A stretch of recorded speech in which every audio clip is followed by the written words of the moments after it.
What's up, Jo? Warga WhatsApp Jaktim. Kita hari ini lagi di Skitrau ya. Skitrau. Skitrau sekitaran Rawamangun. Betul. Tempat baru sih ini. Jadi shout out Skitrau ya. Kita bisa disupport juga sama Skitrau buat hari ini sebagai venue tempatnya. Betul. Lu pernah kesini, Jo, sebelumnya? Pernah gue nontonin kalian. Nontonin ini ya? Nio ya? Iya, Waktu di itu bawah. Iya. acara Ramadan. Iya, acara Yoi, Ramadan. bener. Lu sempet nonton gue waktu itu? Sempet. Oh iya, anjir, thank you. Gue juga baru tahu ada tempat kayak gini gitu di Ramadan. Kan maksudnya gue udah jarang banget lewat Jalan Haji Ten ini. Bener. Pas gue ngeliat kayak, anjir, nih panggungnya proper. Lumayan, iya. Ada levelnya gitu. Iya, anjir, keren. Mungkin next lu mau bikin di sini? Mau sih. Bisa ya. Kabarin aja sama gue, aman aja kalau itu. Oke, Jul, sebenarnya mungkin gue pengen lu introduce lu sendiri dulu sebagai Jul. Bisa yang teman-teman yang nonton mungkin ada yang belum tahu lu. Jadi nama gue Zul Fahmi. Gue baru aja ngeluarin album Zul. Dan gue seorang musisi hip hop. Yo. Zul, pemenang AMI. Iya, anjir. Tapi sebelum menang AMI, sebelum lu ngeluarin album sendiri, gue pengen tarik balik dulu sih ke keluarga lu gitu. Ke kan pasti musik nggak tahu ya, gue ngerasa banyak yang influence gue dari musik itu dari keluarga gitu, dari bokap gue, dari nyokap gue gitu.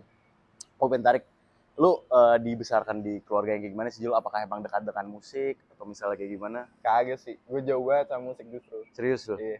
Gue bahkan kayak keluarga gue kayak nyokap bokap gitu ya, masih bilang tuh musik haram kayak gitu. Anjir. Tapi serius ini. Strict juga ya? Lumayan strict. Tapi kayak makanya tuh kalau di mobil tuh, kalau jalan gitu, gue tuh nggak pernah disetelin musik. Oh iya? Sama nyokap bokap gue selalu ceramah gitu, coy. Oh iya, murotal. Hah? Murotal, ceramah. Ceramah. Literally ceramah siapa-siapa gitu. Wah, anjir. Lumayan yang ini ya. Iya. Anjir, terus lu influence musik awal-awal waktu di keluarga tuh ada kah, Jul? Apa emang lu mencari-cari itu sendiri, kayak lu sempat ngomong di interview lu kayak terinspirasi sama MF Doom atau misalnya Al Sharpshooter kan gitu-gitu. Apakah itu lu cari sendiri atau ada influence dari teman atau gimana, Jul? Nyari sendiri sih. Kayak pertama gue ketariknya sama MF Doom gara-gara gue lumayan suka kayak komik gitu kan, kayak Marvel, DC gitu. Terus gue ngeliat lah si rapper ini, ada seorang rapper gitu pakai topengnya Dr. Doom gitu. Ini siapa nih gitu. Terus gue liatin lagi, ternyata keren gitu gaya nge-rapnya. Emang kayaknya brandingannya tuh semuanya ngelain gitu loh. Nerd gitu loh. Sebenarnya kayak MF Doom kan nerd hip hop gitu kan.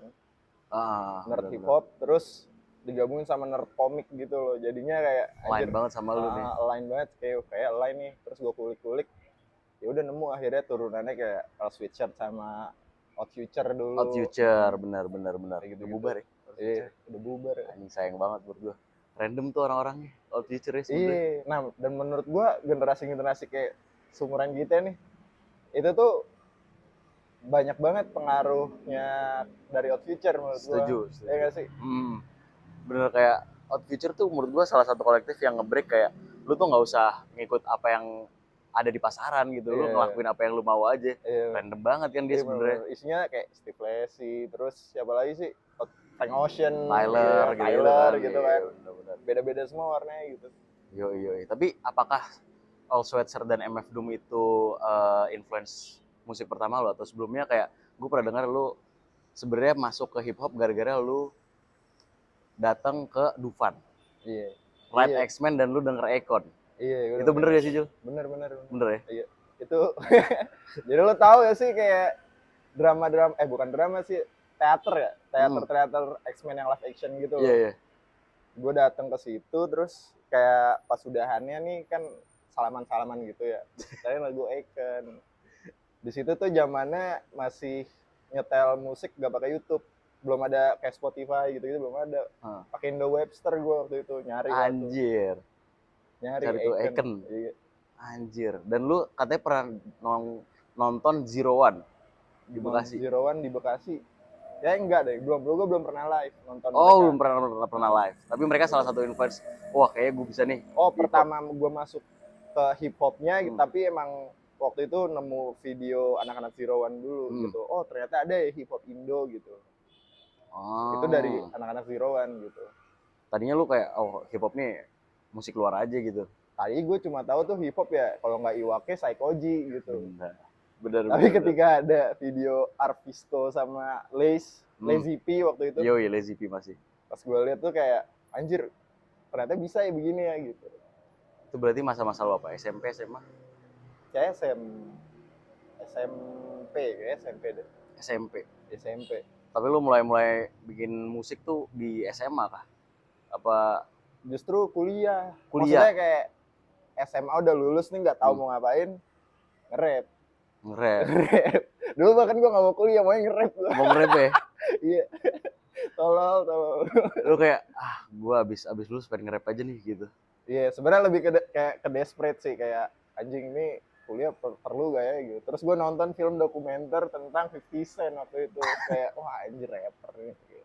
Kayak ini jalan ninjaku gitu. Iya, tapi bener sih harus kuliah dulu sih. Harus kuliah dulu kan. Tapi lu sempet mention ke orang tua lu kayak gua nggak pengen kuliah nih, gua pengen nge-rap gitu.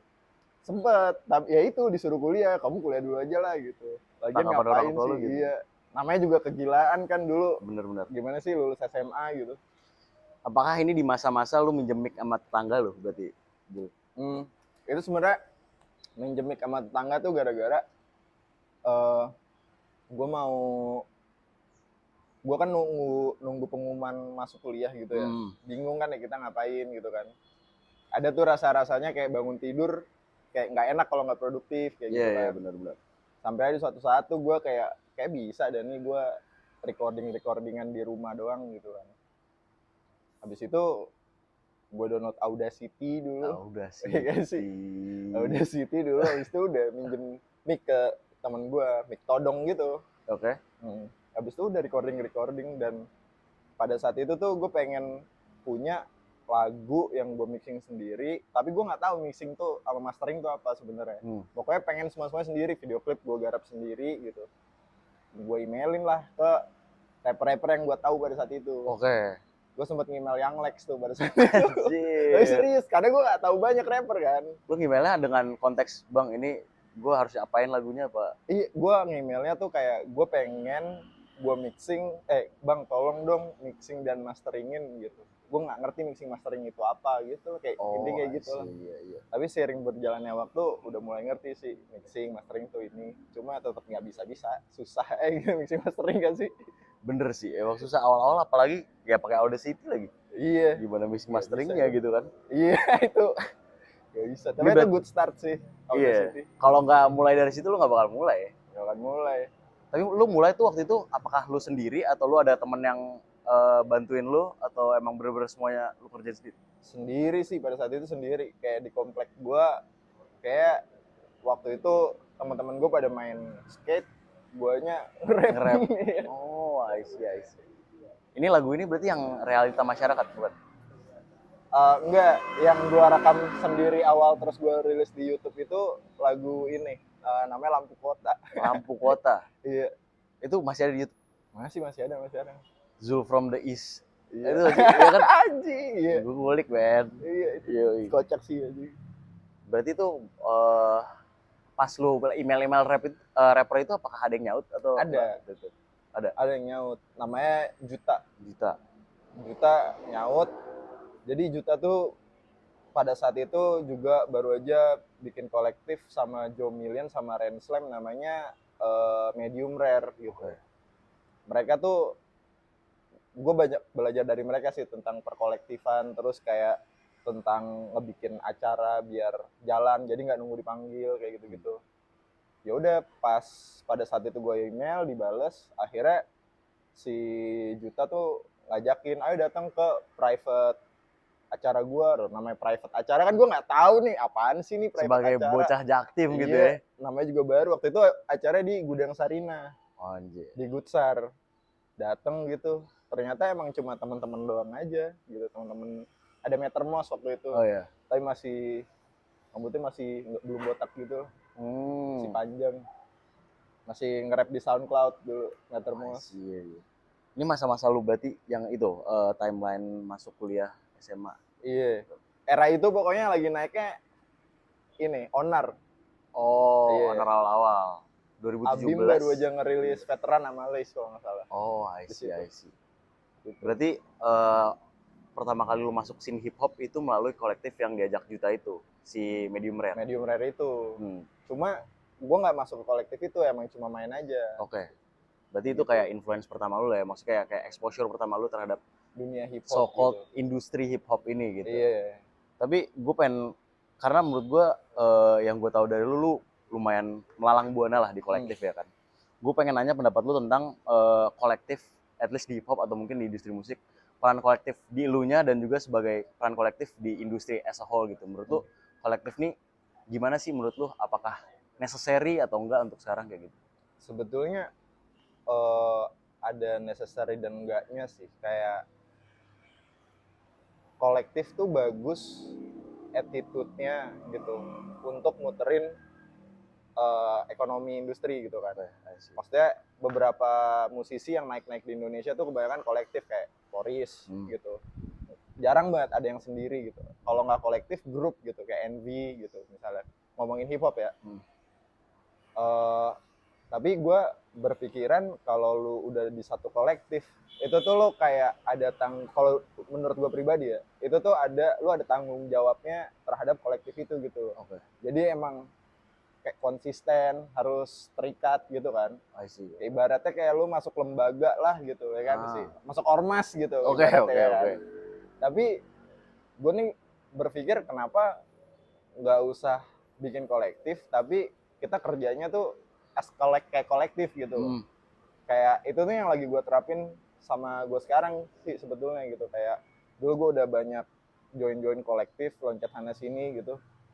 Tapi sekarang kayak udah pada lepas, udah pada fokus masing-masing. Tapi tetap tuh ketika gue butuh visual misalnya, oh dulu di kolektif gue yang jago visual si A nih, gue ajak gitu. Kalau misalnya ada proyekan apa gitu, gue butuh orang visual, pasti gue ajak dia gitu, tanpa gue terikat kolektif gitu. Jadi kayak bisa bergeraknya secara bebas dan masif sih menurut gue gitu. Jadi tanpa kolektif. Nggak terikat, tapi kolektif ini bagus buat kayak networking dan cari koneksi gitu ya.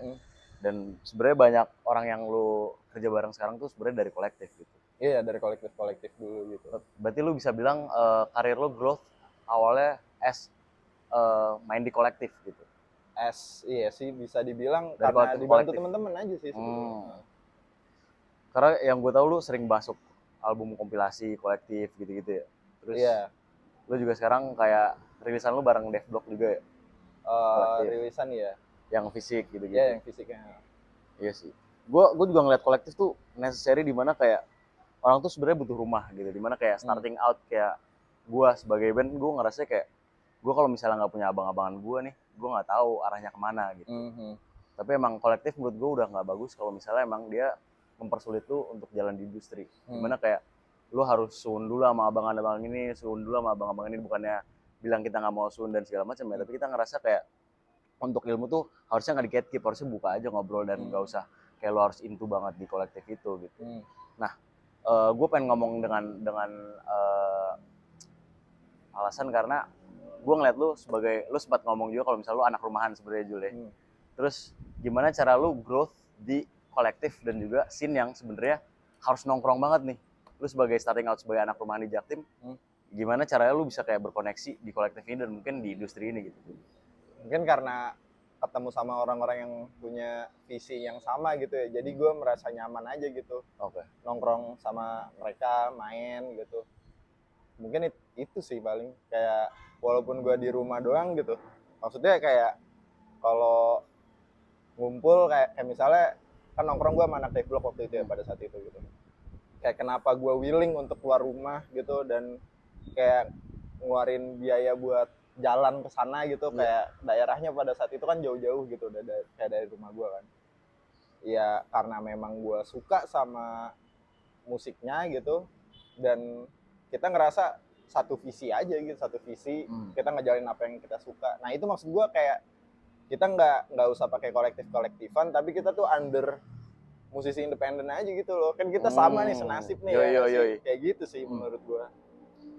Tapi berarti itu lumayan struggle juga ya, lu berarti dari Jaktim yang kolektif lu di luar sana, di ada yang di Bandung juga kan ya, Jul? Ya itu Dev Block sih. Di Bandung gitu-gitu. Nah, gue pengen ngomong as a musisi indie seperti lo mention tadi gitu. Starting out as a musisi indie gitu. Kan lu udah lumayan lama juga berkarir gitu. Menurut lu yang lu pelajarin dari awal karir lu sebagai musisi indie yang ternyata bermusik ini kayak gini ya. Kalau gue at least gue ngerasa kayak bermusisi itu bukan cuma mencet chord G. Ternyata gue harus cara dealing bisnisnya gimana, cara gue jual kontennya gimana, dan segala macem. Apa yang jadi struggle lu sebagai musisi indie yang awalnya lu nggak nyangka, wah anjir gue harus ngerjain ini ya. Itu sih manajerialnya itu. Manajerialnya, paperwork. Yo. Sih baca kontrak gitu. Benar. Untungnya ada ChatGPT sih. Itu sih gue. Shout out ChatGPT ya. ChatGPT. Tapi emang gak diajarin ya. Dulu kita kan musik mah ya udah gue keren aja di panggung. Iya, kita kan paling mikirnya cuma bikin lagu enak, panggung keren. Nggak tahu di balik itu tuh banyak yang harus diurusin gitu.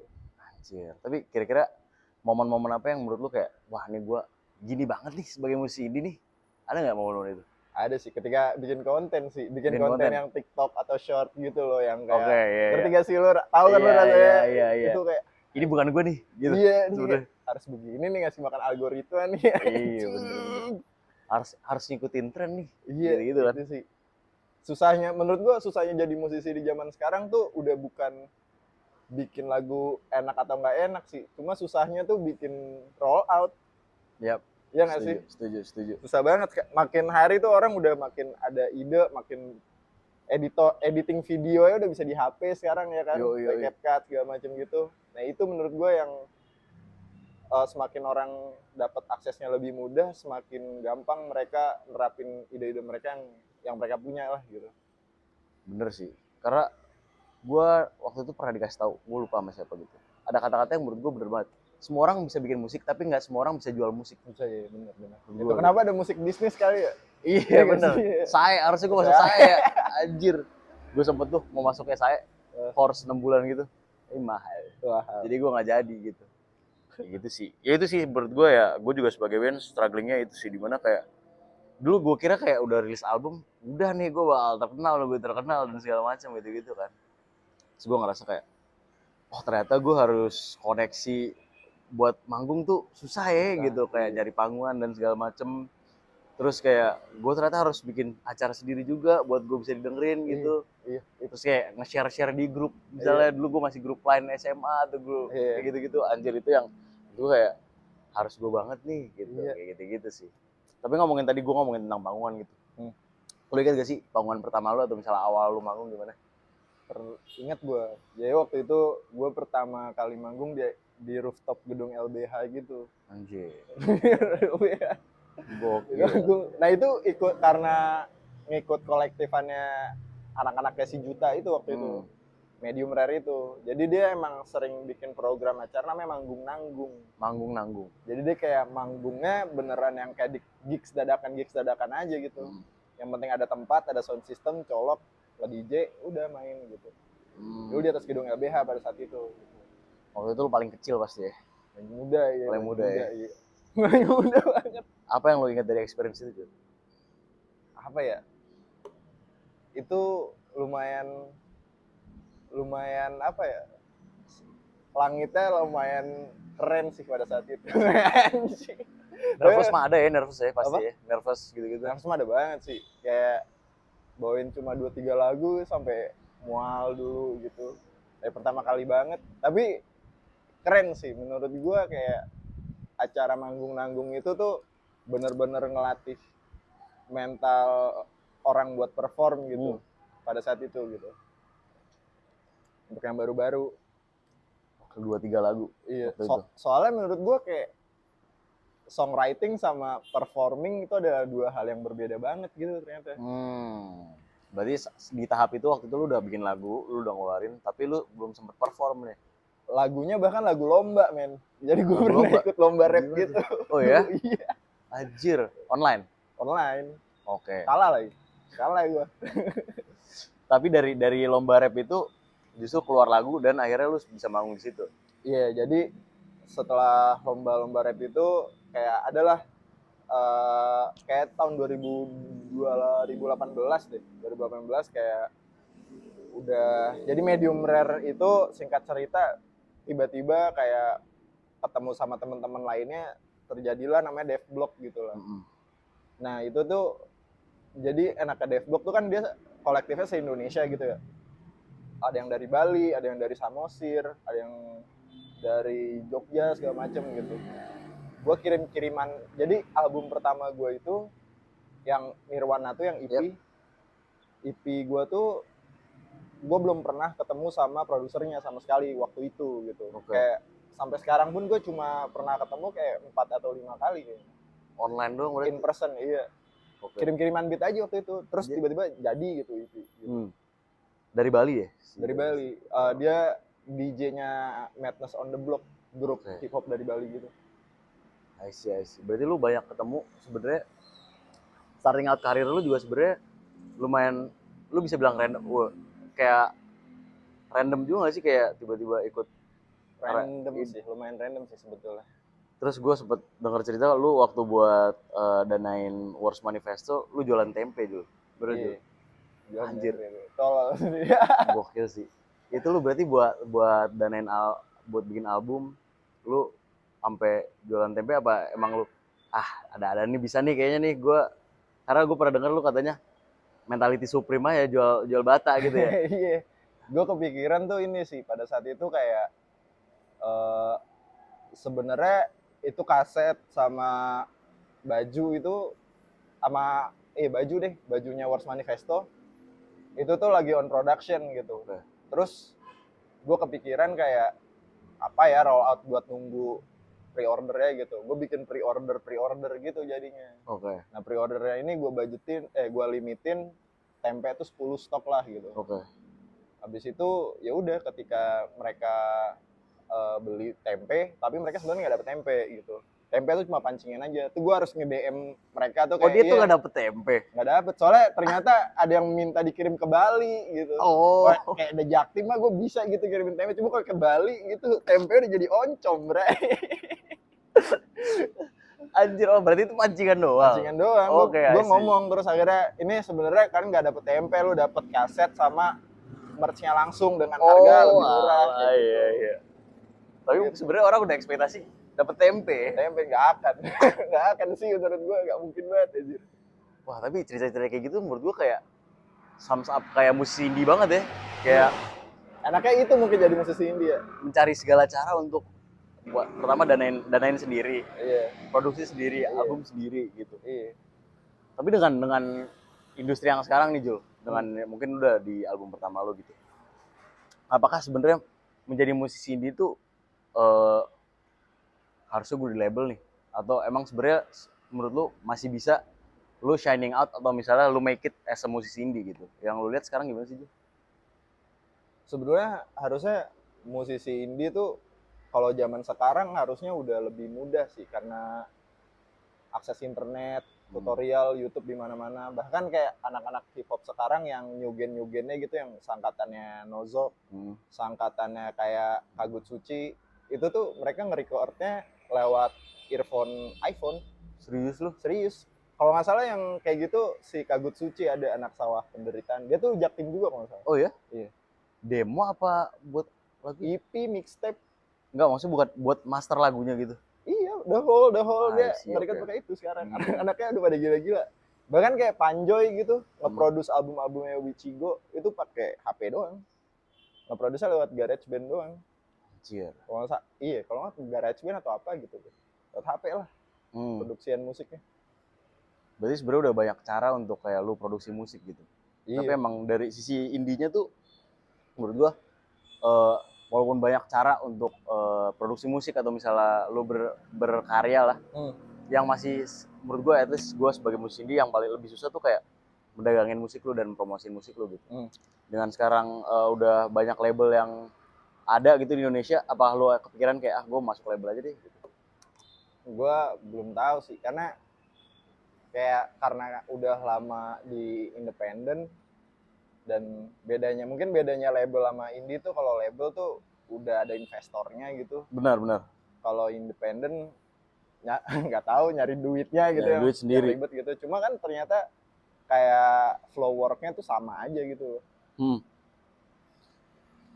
Powernya tapi paling nggak ada yang ngurusin kita ya kalau gitu. Kita sendiri pasti.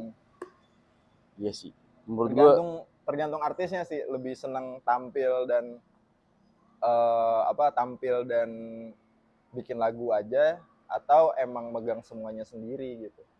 lu tipe orang yang pengen tampil dan megang lagu aja apa emang lu pengen hands on semuanya? Pengen dapet duit aja sih gue. Dapet duit aja gue. Duit, money number one ya. Iya. Tapi itu ekspektasi lu sebagai musisi berarti itu kayak gue pengen someday musik gue bakal danain hidup gue nih gitu. Berarti itu end goal lu berarti. Sebenarnya nggak harus dari musik gue sendiri sih. At least kayak apa yang gue build around itu nantinya semoga bisa menghidupin gue ke depan gitu. Oh, I see. Gitu sih. Apapun yang udah lu usahain sekarang, at least ada hasil, pasti ada hasil ke depan gitu. Itu yang lu mau gitu. Oh, I see. Gue mau bahas tentang ke arah musik lu yang sekarang gitu. Maksudnya sekarang gue ngeliat lu kayak album ini Zul dibuka dengan terbit ya. Dimana lu udah pakai autotune di situ ya. Itu hal yang baru bagi lu autotune atau misalnya kayak udah kan gue ngeliat lu dari dulu kan kayaknya lu lebih kayak gue nggak tahu ya term benernya atau kayak gimana atau lu lebih ke old school, lyrical, boom bap gitu kan. Apakah arah lu yang baru nih kayak try to break new things atau lu pengen play algoritma musik sekarang yang lagi works atau gimana tuh yang arah musik baru lu sekarang gitu? Sebetulnya gue pakai autotune tuh udah ada di lagu-lagu gue sama Dreamfield gitu. Terus di lagu-lagu gue sama Damero. Cuma mungkin orang-orang baru ngelihat gue sendiri standalone gitu terus pakai autotune gitu. Dan sebenarnya menurut gue nggak ada masalah juga sih gitu. Kayak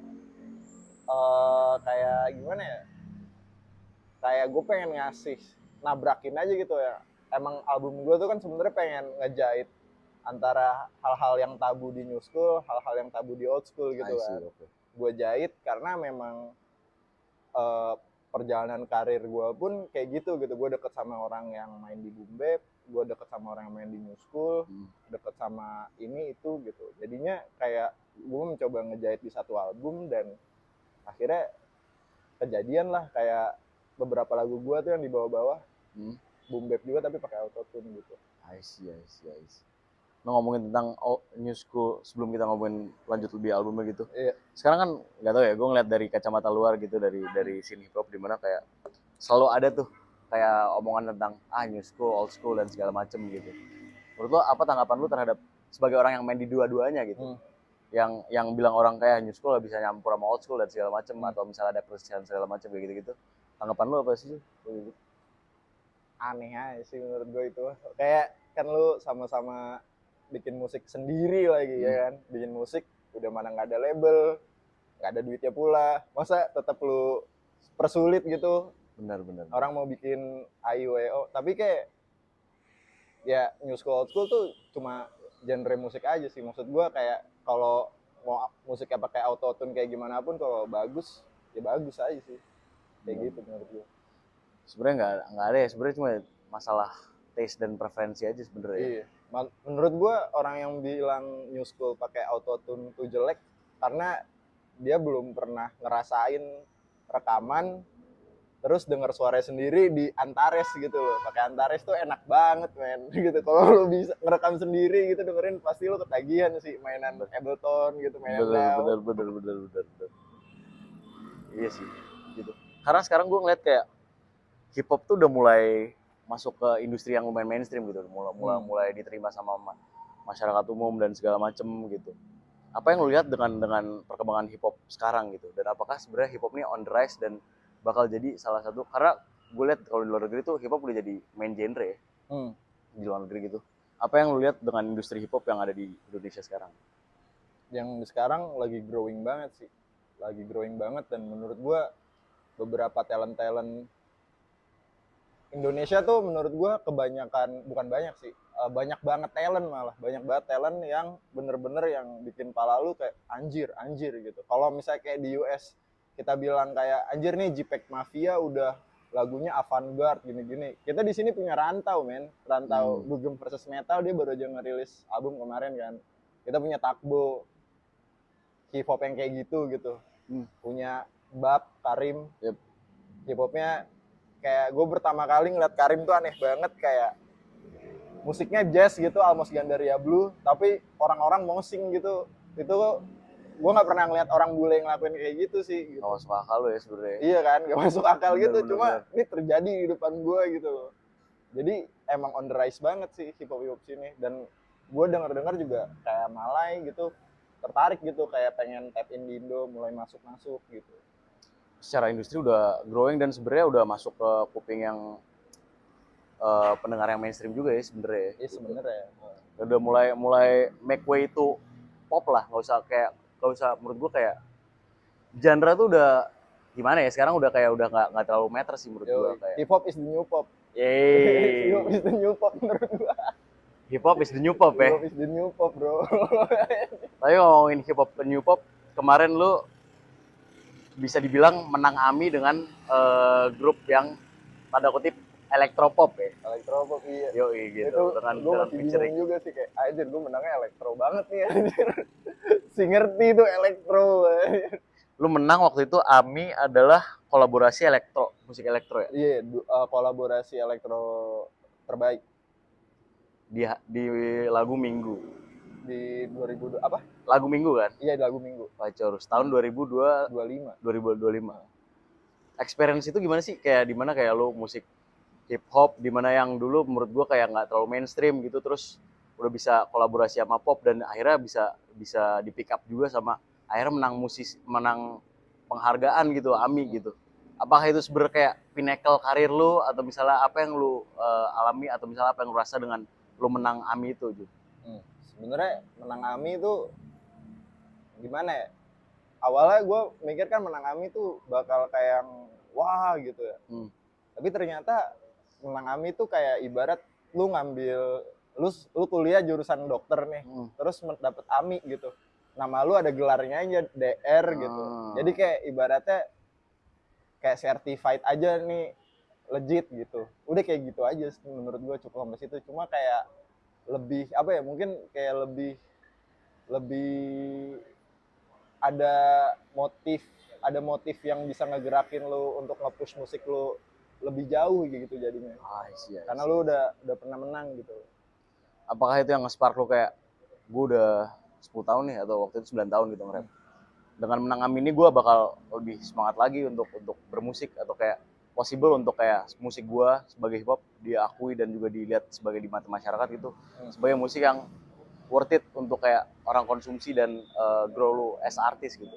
Apa ya udah gitu menang aja gitu. Yang ngedorong AMI itu sebenarnya nggak ngedorong gimana cara gue berkarya sama musik gue sih, tapi AMI itu waktu itu pada saat itu ya ngedorong gue buat cabut kerja.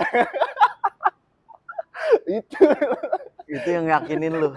Iya, tapi kayak gue pada saat itu tuh kontrak kerja gue udah mau habis gitu, terus tapi gue pas udah mau habis itu gue dapet nominasi AMI, masih nominasi. Akhirnya kayak cabut apa ya, terus full time di musik gitu. Nah pada saat itu gue juga lagi ngurusin Zul gitu, baru 2 track jadi gitulah. Tapi Giza udah rilis. Itu Giza rilis pertama ya? Apa? Giza tuh rilis pertama ya? Dari rilis, iya dari yang lain-lain gitu. Oke. Ini lu berarti mau siap-siap, ini gue bentar lagi kontrak gitu. Iya kan, terus gue kayak cabut kali ya, terus full di musik gitu. Habis itu ya udah deh akhirnya cabut gitu. Itu yang gue udah certified nih men sebagai musisi nih. Gue udah iya, ada gelarnya gitu. Iya, at least tuh kalau misalnya ketemu kayak orang-orang back end di industri gitu, kayak misalnya ketemu publisher atau apa, ngomong kayak oh iya bener sih. AMI gitu. Dia langsung kayak, "Oh iya ya." Gitu. Padahal kita dalam hati kayak, "Anjir lu enggak tahu aja gua anjing." Lu enggak tahu aja gua kemarin. Wah, anjir. Berarti lu full time musician sekarang, Jo? Full time sih, masih full time. Karena kayak gua mau mencoba nge-roll out album aja sih sebenarnya. Sampai akhir tahun ini. Berarti sebenarnya si album ini tuh kayak titik balik kayak ini album gua pertama sebagai full musician gitu. Iya, mau iya kali. Iya kayak bisa dibilang kayak gitu. I see. Nah, Mbak, kembali ke album nih, ngomongin tentang, tadi kita ngomong tentang indie dan gimana caranya susahnya roll out musik lu gitu, segala macem. Gimana cara lu kayak menetapkan, kemarin si Adri ngobrol tentang ini juga sama Nio gitu, dimana kayak bahas tentang gimana market nge-perceive lu, musik lu gitu-gitu kan. Iya, kayak gitu-gitu. Kalau lu, gimana cara lu roll out musik lu? Karena gue selalu dengar kalau rap atau hip hop tuh all about konteks kan. Gimana cara lu ngasih konteks lu terhadap lagu lu di roll out musik lu tuh? Apakah lu pengen pendengar nih mau ngerti nggak sih apa yang lu omongin gitu? Dan gimana caranya lu ngasih itu di marketing lu atau roll out lu sebagai yang Zul ini gitu? Itu pun gue masih bingung juga sih sebenarnya dalam kayak ngasih konteks ke konten gitu jatuhnya kan. Bener. Itu gue masih bingung banget sih sebenarnya. Dan itu kayak PR kebanyakan musisi nggak sih kayaknya? Bener. Itu sih kayak gue masih bingung juga, cuma kayak at least kalau misalnya gue kayak ngeluarin album gitu, misalnya albumnya temanya tentang Zul gitu, kemarin gue ngeluarin trailer akhirnya ngeluarin rolloutnya gini-gini, cuma kalau udah kayak mulai masuk mainan kayak algoritma FYP ataupun konten-konten vertikal, itu gue sendiri juga masih mikir sih kayak gimana ya gitu. Ini lumayan susah sih, bener kayak, karena kayak misalnya nih, kayak konten ini juga si NPD ini gue bikin buat orang tuh ketahui konteksnya sebenarnya album gue tentang apa gitu. Kayak dimana kayak gue bahas tentang mentalitas keep going orang-orang itu, orang-orang yang lapar dan segala macem. Itu tuh ngejelasinnya nggak bisa dalam satu format itu juga, menurut gue iya kan, susah banget gitu. Dan itu sebenarnya juga mungkin masih jadi tantangan juga buat lu, gimana kayak orang ngerti nih apa yang gue omongin di album gue dan segala macem gitu kali ya. Setuju sih, karena sebenarnya nggak ada yang ngajarin juga gimana kayak kita, mungkin lu juga, gue juga nggak pernah diajarin dulu di kuliah kayak gimana nih cara gue mengkomunikasikan karya gue dan segala macam. Itu tuh nggak ada pelajaran formalnya ya. Iya, emang harus belajar sendiri gitu sih. Bener sih. Berarti semua roll out dan segala macam konten lu masih ngerjain sendiri aja sampai sekarang? Masih sendiri. Ngerjain sendiri. Iya. Visual dan segala macam gitu. Visual ya? Minta tolong temen lah paling itu. I see. Masuk ke album Jul nih. Iya kan. Berapa track Jul? 11 track. Iya. Untuk lu congrats dulu, Thank you, man. 24 April. Ya, iya benar. 24 April. April. Gimana Jul? So far persif masyarakat atau market gitu terhadap album lu gimana? Ada yang kaget gitu ya, kayak kok autotune gitu. Ada yang seneng juga gitu. Macem-macem sih, dan menurut gue senang aja gitu responnya. Pada ada yang negatif, ada yang positif, karena berarti kan kayak gue tuh ngelempar makanan gitu kan ke kolam gitu. Ada yang dimakan, ada yang dilepeh. At least itu makanan dilepas suka atau enggaknya mereka, at least itu makanan udah masuk ke mulut mereka dulu gitu. Benar. Sebelum mereka ngelepein atau nelen. Itu sih yang terpenting sih. Karena emang kalau udah rilis sudah konsumsi masyarakat ya, orang mau ngomong apa juga. Iya, dan itu pasti bakal di luar ekspektasi kita. Kayak misalnya lu pernah nggak sih kayak bikin EP atau project nih kayaknya bakal suka nih yang track nomor 2 atau pada sukanya nomor 5 kayak gitu. Yang lu pribadi sendiri tuh nggak suka gitu loh. Tapi orang-orang pada suka hal yang nggak lu suka gitu tiba-tiba. Bener, nggak bakal tahu kalau udah di luar mah ya udah. Iya, yang milik publik. Tugas kita sebagai musisi ya udah bikin musik apa yang kita suka dan segala macam. Iya. Gitu kan. Ini album udah berapa tahun in the works? Proses pengerjaannya. Yoi. Sebetulnya campur sih, kayak Bawa Ombak Laju tuh udah lumayan lama. Justru sebenarnya di antara track itu yang jadi duluan tuh yang boom bap pakai autotune itu. Itu yang Bawa Ombak Laju. Tapi emang ke postpone gitu. Habis itu gue ngerjain Giza baru. Jadi kurang lebih mah udah, gue mulai pengerjaan tuh dari quarter 3 tahun lalu lah. I see. Sebenarnya lumayan cepet nggak juga sih, udah lumayan lama juga ya. Lumayan cepet ya, coba dulu ya. Terus meaning album ini buat lo apa sih? Kayak dengan lagu itu, gue tahu sih sempat mention kalau misalnya ini album pertama lo sebagai musisi indie atau misalnya full time musician gitu. Kalau misalnya lu sendiri mengartikan gue ngerilis album Sul tuh karena ini. Menurut lu apa yang lu coba Sebenarnya sampaikan gitu? self representing aja sih, self representing perjalanan musik gua gitu sejauh ini gitu. Terus gimana caranya gua ngasih lihat ke orang-orang gua ada di dua dunia yang berbeda gitu, dan kenal sama beberapa teman-teman yang latar belakangnya beda juga tapi tetap bisa jadi satu kesatuan gitu sih. Oke. Yes. Berarti seperti namanya Self Titled Zult, ini album tentang lu ya sebenarnya. Iya, album, tentang album gimana lu sebenarnya karir lu 10 tahun di dunia hip hop dan segala macem. Yang dimana lu bilang tadi lu di dua dunia berbeda gitu. Iya, benar-benar. Si fokus tracknya yang mana juga? Sebetulnya yang ini sih, Bertamu Dalam Perang. Yeah. Bertamu Dalam Perang. Jadi itu emang albumnya kalau lu perhatiin jadi kayak, kan itu seamless ya, lumayan seamless ya. Bener-bener. Jadi 1 track sampai 4 tuh, jadi gini, kan ada beberapa orang yang tahu gue tuh dari boom bap. Ada beberapa orang yang tahu gue dari Giza gitu, yang jerk rap gitu. Ada yang tahu gue dari Minggu doang gitu, bahkan dari White Chorus doang gitu. Nah, kayak problemnya adalah ketika gue ketemu sama orang yang tahu gue dari Minggu, mereka tuh nggak tahu kalau gue nge-rap kayak di beat-beat drumless, di beat-beat boom bap gitu. Mereka tuh nggak tahu gitu. Mereka tahu gue cuma dari Minggu aja, lagu pop gitu kan. Nah, PR gue kan berarti ngejahit semuanya ya. Akhirnya ya udah kayak gue satuin jadi nomor 1 sampai 4 itu track trap emang. Khusus orang-orang yang tahu gue dari trap, autotune, nyugen gitulah gitu. Terus track ke 5 ke 6 itu udah mulai switching tuh. 5 tuh yang interlude ya? Iya, 5 ke interlude, 6 tuh Bawa Ombak Laju kalau nggak salah. Nah itu udah switching, itu pintunya dijomilin sebenarnya di yang nomor 5 tuh, track nomor 5 ke switching. Terus nomor 6-nya tuh udah mulai masuk rap-rap yang alternatif gitu loh, kayak boom bap di autotunin. Terus track nomor 7 Di Bawah Bintang tuh, kalau lu suka albumnya Mike yang Pinball, itu tuh musik-musik kayak gitu. 6 sampai 7, terus 8 ke bawah tuh udah kayak 8 9 tuh pop, 10 11 12 tuh udah yang kayak gua di boom bap gitu ibaratnya. Cuma emang soundnya rada unik di twistnya sama si Ryan Vio ini.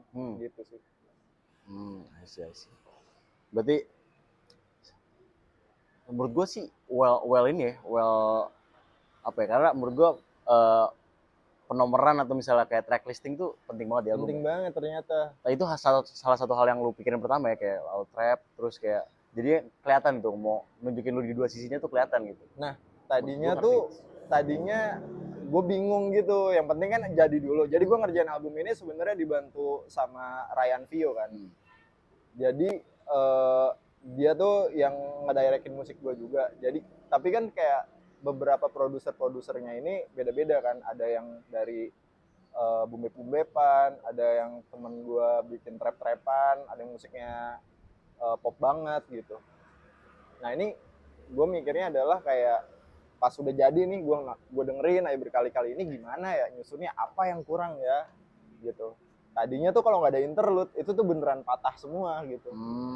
Tapi kita coba apa ya, kita susun lagi, tambahin interlude, akhirnya seamless gitu. I see. Seamless.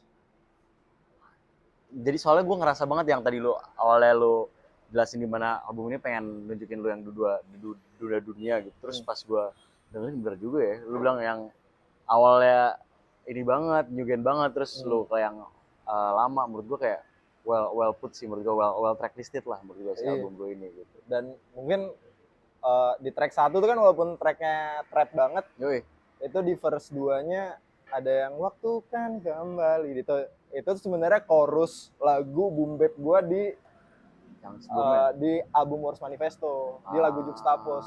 Jadi chorusnya gue pakai buat verse di lagu trap gitu. I see.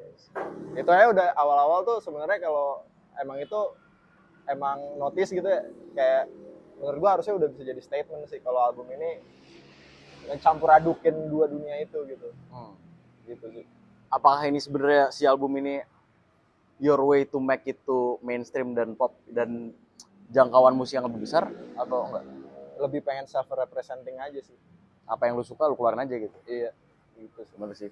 Karena itu yang penting sih menurut gue sebagai musik, kayak kalau lu nggak suka apa yang lu keluarin sih ngapain juga ya. Iya.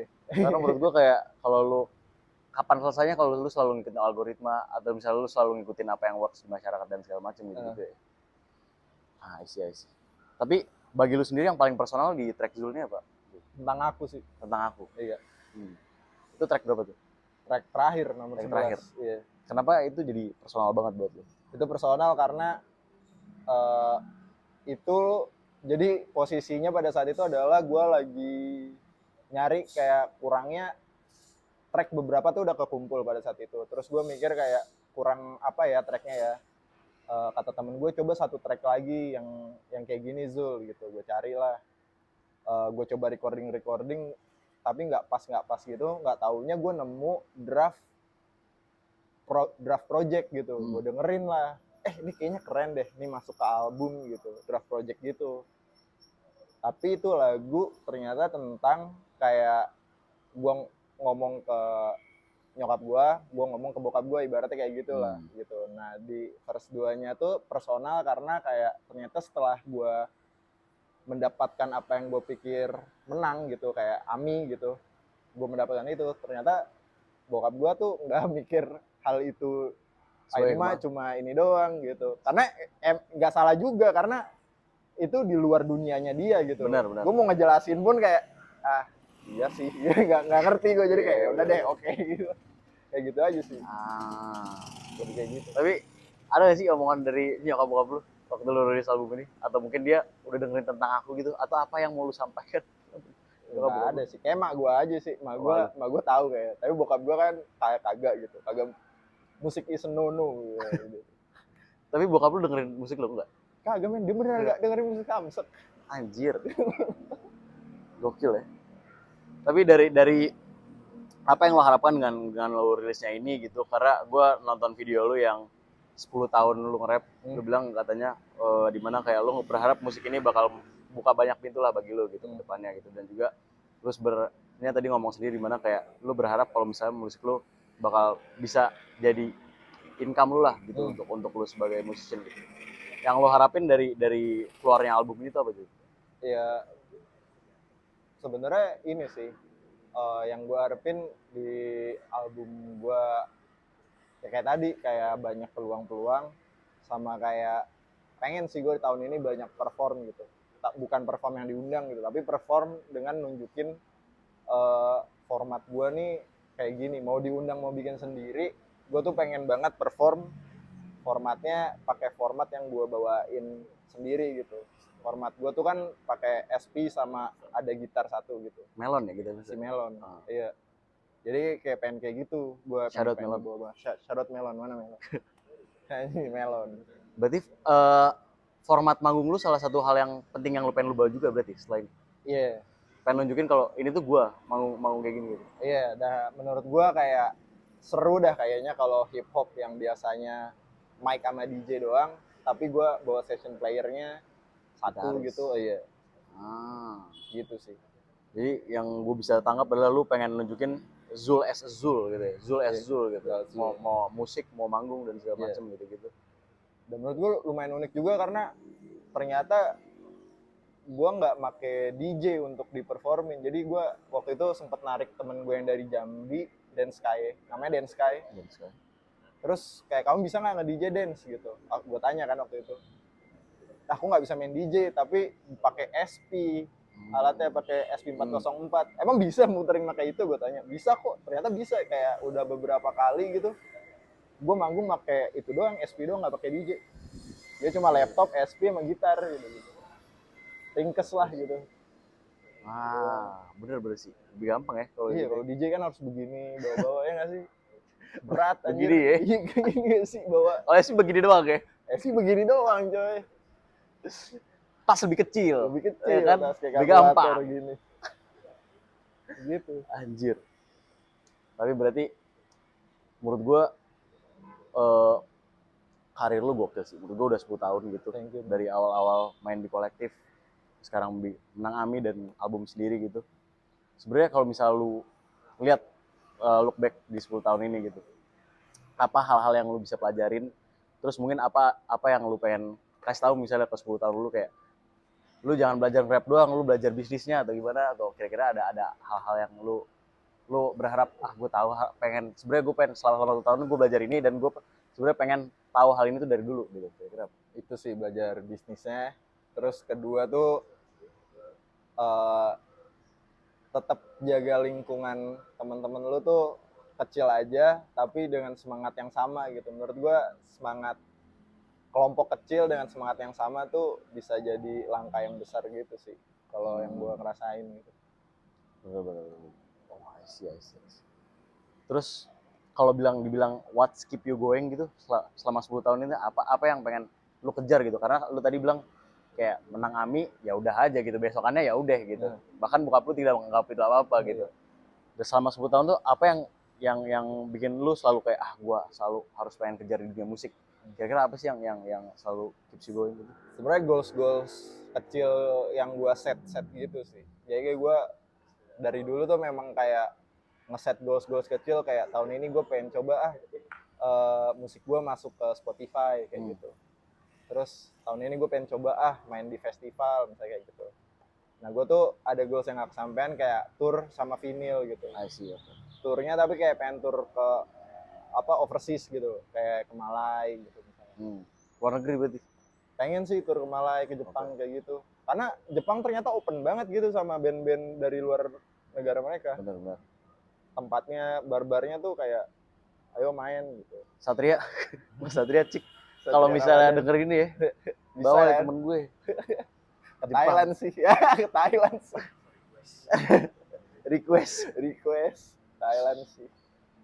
Berarti sebenarnya target-target kecil yang pengen lu pengen lu gapai gitu setiap rilisan, itu yang bikin lu terus selalu ada. Iya. Vinyl sih, pengen banget gue vinyl. Ya nggak sih lu? Benar. Kayak menurut gue musisi punya vinyl tuh mah itu udah umroh afdol gitu, ya. Umroh, iya. PHR bisa deh menurut gue deh.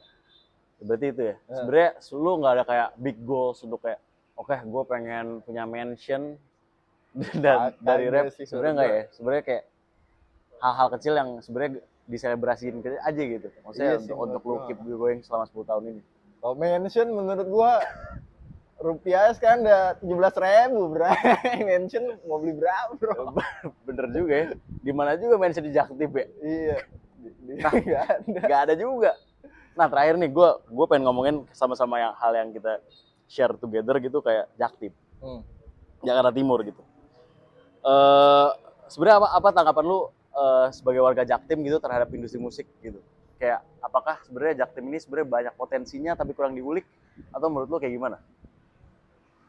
Menurut gue pernah ngomong ini sama Metermos kan 2 hari lalu gitu. Gue jadi main ke tempatnya Meter kayak 2027 lah, kayak Jaktim tuh the new Blok M gitu. Anjir, iya, itu pikiran bodoh gue. Amin men, gitu. Warga Jaktim. Cuma kayak lu lihat kan sekarang kayak di perbarisan Haji Ten ini aja coffee shop banyak gitu. Benar. Terus tempat-tempat aktivasi itu udah mulai banyak setiap coffee shop gitu kan.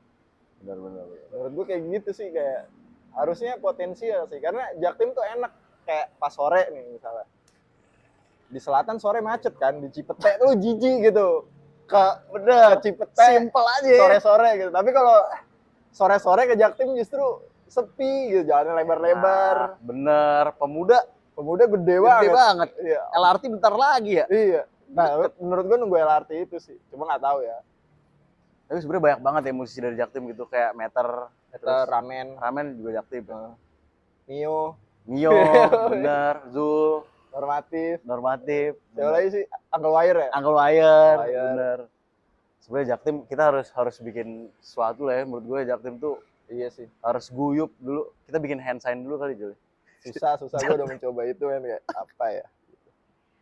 Kemarin Fadil sih ngasih tahu ya begini. Coba kayak susah banget anjing, T-series gini. Keren.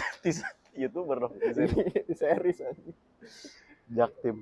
Iya sih. Menurut gue haruslah Jaktim ini, menurut gue udah sangat modern deh.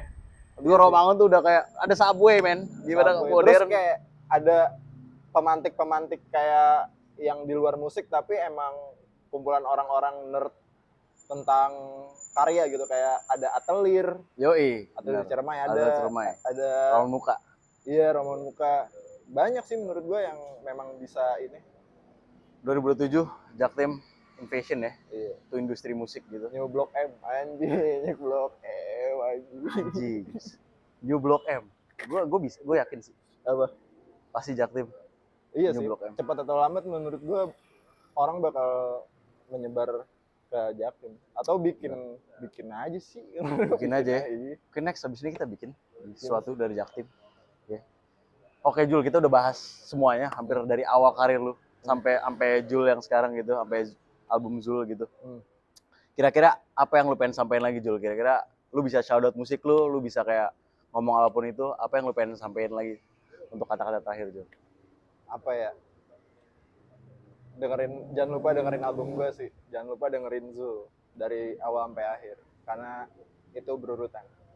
Oh ya, rilisan abis ini merch segala macam, baju ya? Ya merch nih, merch gue. Merch. Udah gitu doang. Oh merch. Merch paling. Jangan lupa cek di mana kalau mau beli merch. Merch gue ada bakal ready stock sih. Nanti bakal dijual di toko-toko offline juga. Jadi aman aja, tungguin kabarnya di Udetsu. Dan kaset juga ada ya? Belum, lagi progress. Lagi progress. Sip. Rilisan abis ini masih pengen dulu ya? Iya, dulu sih. Sama kita tunggu ya albumnya sama Mardial ya. Yang belum rilis. Tungguin banget ya, Pak. Soalnya lu udah ngomong berapa tahun lalu lu udah ngomong nih, gue lagi garap album sama Mardial. Nanti di Sinkro kita tagih. Asik. Di Sinkro kita tagih. Berarti lo kalau misalnya mau cek Zul langsung ke Hudetsu ya di Instagram. Hudetsu. Dan juga kalau di Spotify dan di DSP lainnya Zulfahmi. Oke, sip. Betul. Itu aja sih untuk hari ini ya. Terima kasih Jul. Terima kasih juga. Dan congrats buat albumnya. Yoi. Hidup Jaktim teman-teman. Hidup Jaktim. JKTM. JKTM. Thank you ya. Anjay.